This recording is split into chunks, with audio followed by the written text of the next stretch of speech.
1,00,000 మంది శివభక్తులతో కలిసి మహారుద్రాక్ష పూజలో పాల్గొనండి. వెంటనే కాల్ చేసి మీ పేరును నమోదు చేసుకోండి.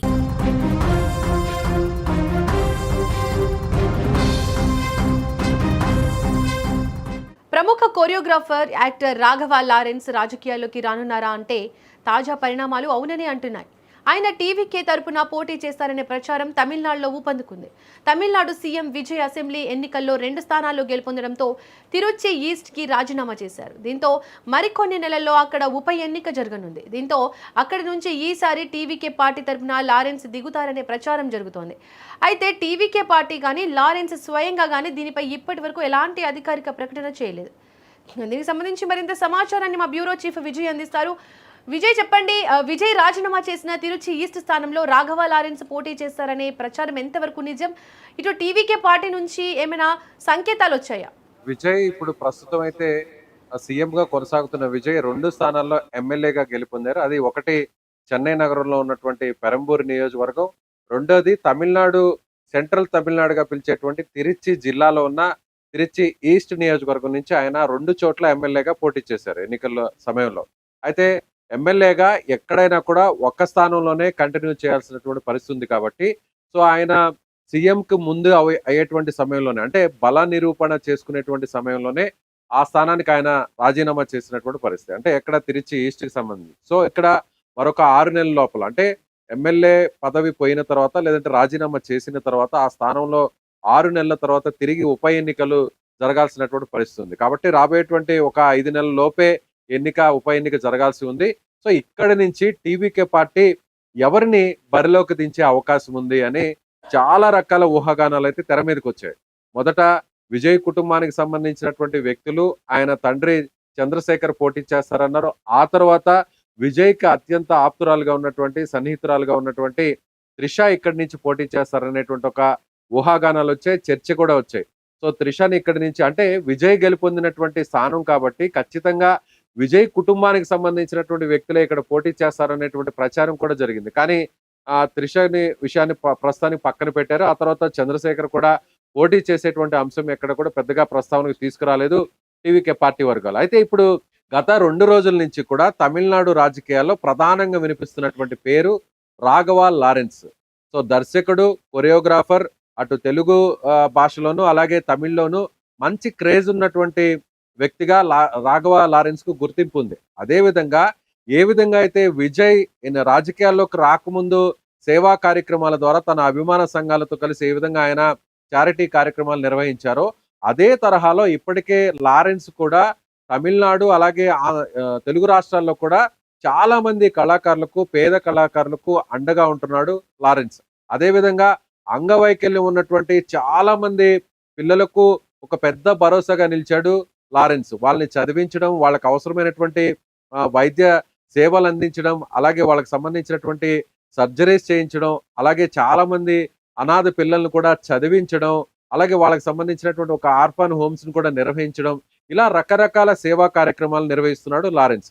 అదేవిధంగా లారెన్స్ దర్శకుడుగా మారిన తర్వాత నుంచి కూడా ఆయన తీస్తున్నటువంటి సినిమాలన్నీ కూడా, చాలా సినిమాలన్నీ కూడా సోషల్ మెసేజ్ ఉన్నటువంటి సినిమాలనే లారెన్స్ ఆయన దర్శకత్వం వహిస్తూ వస్తున్నాడు. అందులో ఆయన హీరోగా కూడా యాక్ట్ చేస్తూ వస్తున్నాడు. సో అయితే లారెన్స్ గత కొన్ని సంవత్సరాల నుంచి కూడా రాజకీయాల మీద ఆసక్తి ఉంది. సో లారెన్స్ ఏ పార్టీలో జాయిన్ అవుతారు అనేటువంటి ఒక చర్చ తమిళనాడులో చాలా రోజులుగా నడిచింది. అయితే ఎప్పుడైతే విజయ్ పార్టీ పెట్టాడో, రాజకీయాల్లోకి వచ్చాడో, బహిరంగంగా నేరుగా లారెన్స్ బయటకు రావడం జరిగింది. బహిరంగంగా వచ్చి విజయ్ రాజకీయాల్లోకి రావడం అనేది ఒక మంచి శుభ పరిణామం. విజయ్ రాజకీయాల్లో సక్సెస్ అవుతారు. ఖచ్చితంగా ఆయన రాజకీయాల్లోకి వచ్చిన తర్వాత ప్రజలు ఆయన్ను ఆదరిస్తారు. ఆయన పార్టీ గెలవడానికి కూడా అవకాశాలు చాలా స్పష్టంగా ఉన్నాయంటూ కూడా రాఘవ లారెన్స్ ఆ ఎన్నికలకు ముందే బహిరంగంగా వచ్చి విజయ్కి సపోర్ట్ చేసినటువంటి పరిస్థితి. తమిళనాడు రాజకీయాల్లో ముఖ్యంగా సినిమా రంగానికి, రాజకీయ రంగానికి ఒక అవినాభావ సంబంధం ఉంటుంది.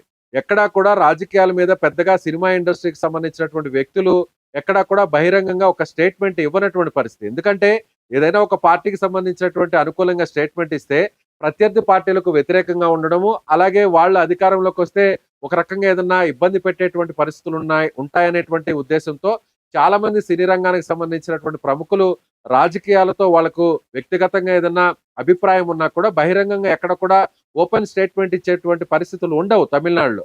సో అందుకని కొద్ది మంది మాత్రమే విజయ్ కు సపోర్ట్ చేశారు. ఆ కొద్ది మందిలో కూడా రాఘవ లారెన్స్ ఉన్నాడు. కాబట్టి లారెన్స్ ని ఇక్కడ పోటీ చేయిస్తున్నారు. తిరిచి ఈస్ట్ నుంచి రాఘవ లారెన్స్ ను బరిలోకి దింపితే ఎలా ఉంటుంది అనేటువంటి ఒక అంచనా కూడా ఇప్పటికే టీవీకే పార్టీ అధిష్టానం కూడా ఆలోచన చేస్తున్నట్టుగా తెలుస్తుంది. ఇప్పటికే రాఘవ లారెన్స్ తో కూడా ఆ పార్టీకి సంబంధించినటువంటి నేతలు టచ్ లోకి వెళ్లారు, సంప్రదింపులు కూడా జరిపారు. అంటే లారెన్స్ కూడా రాజకీయాల్లోకి రావాలనేటువంటి ఆసక్తి కూడా ఉంది. ఇప్పుడు సరైనటువంటి వేదిక అది టీవీకే పార్టీ. ఎందుకంటే విజయ్ తో కూడా లారెన్స్ కు ఒక సన్నిహిత సంబంధాలు ఉన్నాయి. విజయ్ నటించినటువంటి సినిమాల్లో కూడా ఆయన కొరియోగ్రాఫర్ గా ఉన్నారు. సినిమాల కంటే కూడా వ్యక్తిగతంగా కూడా మంచి సన్నిహిత సంబంధాలు కలిగినటువంటి పరిస్థితి ఇద్దరి మధ్య కూడా ఉంది. కాబట్టి ఇక్కడ నుంచి లారెన్స్ ను పోటీ చేస్తే సేవా కార్యక్రమాలు నిర్వహించడం, అదే విధంగా ముఖ్యంగా మధ్య తమిళనాడు ప్రాంతం కావడం, తిరుచి జిల్లాలో కూడా 9 స్థానాలు ఉంటే 9 స్థానాల్లో టీవీకే పార్టీకి 6 స్థానాలు ఆ జిల్లాలో గెలిపించారు. అదే విధంగా విజయ్ పోటీ చేసినటువంటి తిరుచి ఈస్ట్ నుంచి 27,000 భారీ మెజారిటీతో విజయ్ని గెలిపించారు. కాబట్టి ఖచ్చితంగా తిరుచి ఈస్ట్ ను కాపాడుకోవాలి. అక్కడ మళ్ళీ తిరిగి భారీ మెజారిటీతో గెలుపొందే విధంగా చేయాలి. అదే విధంగా ఇప్పటికే అన్నా డిఎంకే పార్టీకి సంబంధించినటువంటి కొంతమంది ఎమ్మెల్యేలు రాజీనామా చేశారు. చాలా మంది ఎమ్మెల్యేలు కూడా ఇప్పటికే విజయ్ పార్టీలో జాయిన్ అవడానికి సిద్ధంగా ఉన్నారు. అలాగే డిఎంకే కూడా టీవీకే పార్టీని ఎదుర్కోవడానికి చాలా గట్టిగా కూడా ప్రయత్నాలు చేస్తుంది. ఎక్కడ కూడా టీవీకే పార్టీ ఇక ముందు మరింత బలపడితే అది అన్నా డిఎంకేకు, ముఖ్యంగా డిఎంకే కూడా రాజకీయ పరంగా ఇబ్బంది ఉంటుంది. కాబట్టి సో విజయ్ చరిష్మాను తగ్గించాలి, టీవీకే బలాన్ని కూడా తగ్గించాలంటే జరగబోయే ఈ తిరుచి ఈస్ట్ ఉప ఎన్నికలో గట్టి పోటీ ఇవ్వాలి అనేది కూడా డిఎంకే కూడా ఆలోచన చేస్తున్నట్టుగా మనం చెప్పవచ్చు. అందుకే ఇక్కడ బలమైనటువంటి నాయకుడిని నిలబడితే విజయ్కి ఉన్న క్రేజ్ ఎక్కడా తగ్గలేదు, టీవీకే పార్టీకి ఎక్కడా ప్రజల్లో అభిమానం తగ్గలేదు అంటే సో ఆ స్థాయి చరిష్మా ఉన్నటువంటి నాయకుడు అది రాఘవ లారెన్స్ గా ఇప్పటికే పార్టీ అధిష్టానం గుర్తించినట్టుగా తెలుస్తుంది.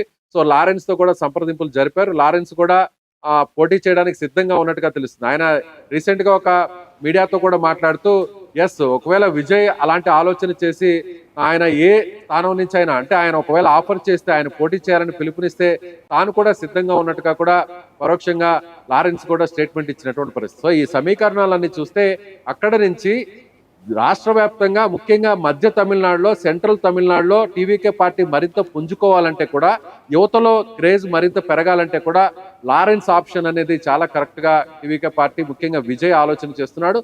అందుకే ఇప్పుడు లారెన్స్ పేరు చాలా ప్రముఖంగా వినిపిస్తుంది. దీపిక, విజయ్ ఈ రాఘవ లారెన్స్ ను అభ్యర్థిగా నిలబెట్టాలనే ఆలోచన వెనుక అసలు కారణాలేంటి? ముఖ్యంగా ఇక్కడ రాజకీయ సమీకరణాలని ఆలోచిస్తారు. ఇంతకు ముందంటే ఎన్నికలకు ముందు కరిష్మా గురించి, పాపులారిటీ గురించి ఎవరైతే క్రౌడ్ పుల్లర్ గా ఉంటారో ఆ వ్యక్తిని నిలబెట్టాలి, అక్కడ ప్రచారం నిర్వహించే టైంలో పెద్ద ఎత్తున జన సమీకరణ చేయడానికి కానీ అది మిగిలిన ప్రాంతాలంతా కూడా రాజకీయ సమీకరణాలు మార్చడానికి ఒక పాపులారిటీ ఉన్నటువంటి వ్యక్తుల్ని ఎంచుకోవడం అనేది జనరల్ గా రాజకీయాల్లో జరుగుతుంది. ముఖ్యంగా సినిమా రంగం నుంచి వచ్చినటువంటి వ్యక్తుల్ని ఆ కోణంలోనే ఆలోచిస్తారు. కానీ ఇప్పుడు విజయ్ పార్టీ అధికారంలో ఉంది, ముఖ్యంగా విజయ్ ఇప్పుడు సీఎం గా ఉన్నారు. కాబట్టి క్యాడర్ ని నిలుపుకోవాలి, క్యాడర్ ను కూడా మరింత బలం పుంజుకునే విధంగా పార్టీ గ్రౌండ్ లెవెల్లో కూడా చేసుకోవాలి. ముఖ్యంగా తిరుచి ఈస్ట్ విషయానికి వస్తే ఇక్కడ కులాల ప్రాతినిధ్యం చాలా తక్కువగా ఉంటుంది. ఇక్కడ స్థానికంగా ఉన్నటువంటి 3 బీసీ వర్గాలకు సంబంధించినటువంటి 3 కమ్యూనిటీస్ ప్రధానంగా ఉన్నప్పటికీ దళిత వర్గాలు అలాగే ఎస్సీ ఎస్టీకి సంబంధించినటువంటి ఓట్లన్నీ కూడా అన్ని ఈక్వేషన్స్ చూస్తే కూడా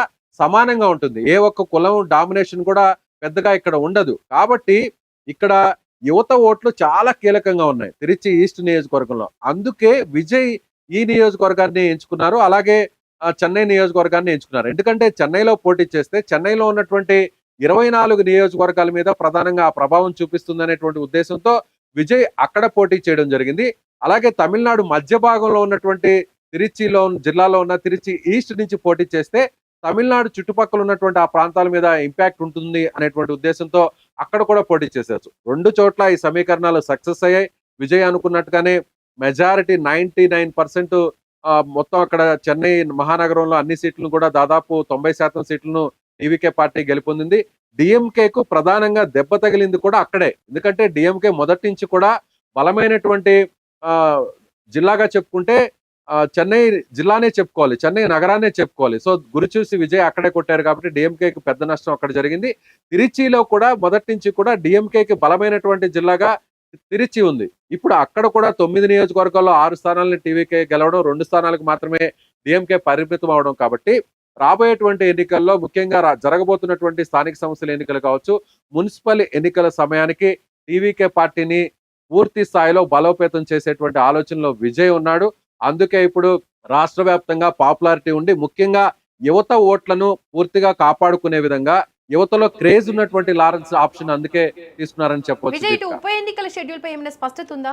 ప్రస్తుతానికైతే ఎలక్షన్ కమిషన్ ఇప్పటి వరకు అయితే ఆ షెడ్యూల్ అయితే రిలీజ్ చేయలేదు. ఎందుకంటే మొత్తం దేశవ్యాప్తంగా ఉన్నటువంటి అటు ఎంపీ స్థానాలు కానీ ఎమ్మెల్యే స్థానాలు కానీ ఉప ఎన్నికలు జరగాల్సినటువంటి అన్ని స్థానాలను ఒక్కసారిగా షెడ్యూల్ ని రిలీజ్ చేసేటువంటి అవకాశం ఉంది. సమీపంలో ఎక్కడ కూడా ఇతర రాష్ట్రాలకు సంబంధించినటువంటి ఎన్నికలు కూడా లేవు కాబట్టి ఒకసారి ఒక ఎమ్మెల్యే స్థానం నుంచి అక్కడ ఆ స్థానం ఖాళీ ఏర్పడితే 6 నెలల లోపల తిరిగి ఉప ఎన్నికలు జరగాల్సి ఉంది. ఇప్పటికే ఒక దాదాపు ఒక నెల రోజులు అంటే 20 రోజులు పూర్తవుతుంది కాబట్టి రాబోయేటువంటి ఒక 3 నుంచి లేదా 4 నెలల లోపే ఎన్నిక ఉండేటువంటి అవకాశం ఉంది. కాబట్టి ఈ ఎన్నికను ప్రతిష్టాత్మకంగా తీసుకొని దీన్ని భారీ మెజారిటీతో కానీ గెలిపించుకోగలిగితే టీవీకే పార్టీ ఇక్కడ ఫుల్ స్వీప్ చేస్తే విజయ్ తిరుచి ఈస్ట్ లో త్రిష పోటీ చేసే అవకాశం ఉందని ఇన్ని రోజులు ఊహాగానాలు వచ్చాయి. ఎందుకు ఇప్పుడు లారెన్స్ వచ్చారు?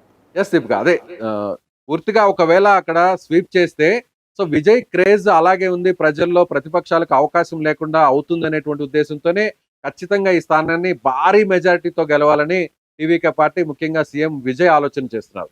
ఎస్, మీరు అడిగినట్టుగా త్రిష విషయానికి వస్తే మొదటి నుంచి అభిమానులు కావచ్చు, రాజకీయ వర్గాల్లో చాలా రకాల చర్చలు జరిగాయి, మీడియాలో కూడా అనేక చర్చలు జరిగాయి, విశ్లేషణలు కూడా జరిగాయి. చాలా మంది రాజకీయ నాయకులందరూ కూడా ఖచ్చితంగా ఇక్కడ విజయ్ ఫ్యామిలీయే ఇక్కడ పోటీ చేస్తారు, ఫస్ట్ విజయ్ తండ్రి చంద్రశేఖర్ పోటీ చేస్తారనే ప్రచారం జరిగింది. సో పూర్తిగా విజయ్ ఫ్యామిలీ మెంబర్స్ ను రాజకీయాలకు దూరంగా ఉంచాలనేటువంటి నిర్ణయానికి వచ్చారు.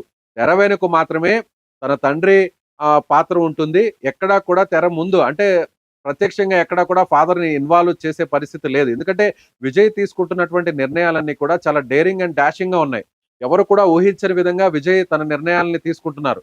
ఇప్పుడు త్రిషాతో ఆల్రెడీ ఆయనకు ఒక మంచి సన్నిహిత సంబంధాలు ఉన్నాయి కాబట్టి, ఒక రిలేషన్ లో ఉన్నారు కాబట్టి ఇప్పుడు కేవలం అది వ్యక్తిగతంగా మాత్రమే ఉండాలి.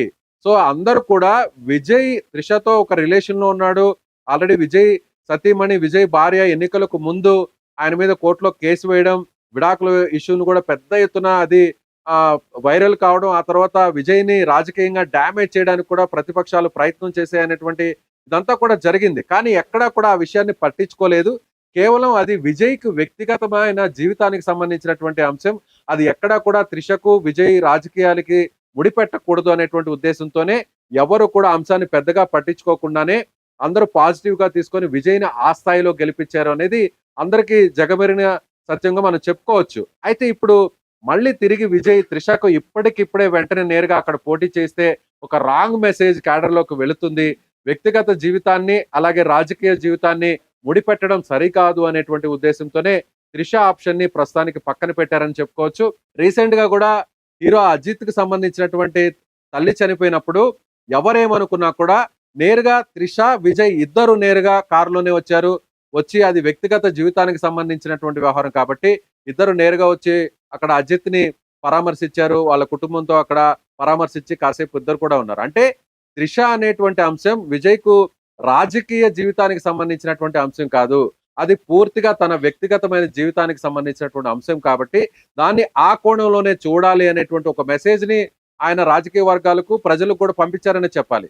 ఇప్పుడు మళ్ళీ తిరిగి త్రిషను రాజకీయాల్లోకి తీసుకొచ్చి అక్కడ త్రిషను పోటీ చేయిస్తే సో అది రాంగ్ మెసేజ్ కి వెళ్తుంది, ముందు కూడా పార్టీకి వస్తా మైనస్ గా మారేటువంటి అవకాశం ఉంది అనేటువంటి ఉద్దేశంతోనే త్రిష ఆప్షన్ ని పక్కన పెట్టారనుకోవచ్చు. అందుకే ఇప్పుడు రాఘవ లారెన్స్ ఆప్షన్ తీసుకున్నారని అనుకోవచ్చు Deepika. Right Vijay, thank you. Right, ఇక ప్రస్తుతం తమిళనాడు రాజకీయాల్లో రాఘవ లారెన్స్ పేరు హాట్ టాపిక్ గా మారింది. విజయ్ ఖాళీ చేసిన తిరుచి ఈస్ట్ స్థానంలో ఇప్పుడు లారెన్స్ పోటీ చేసే అవకాశం ఉంది.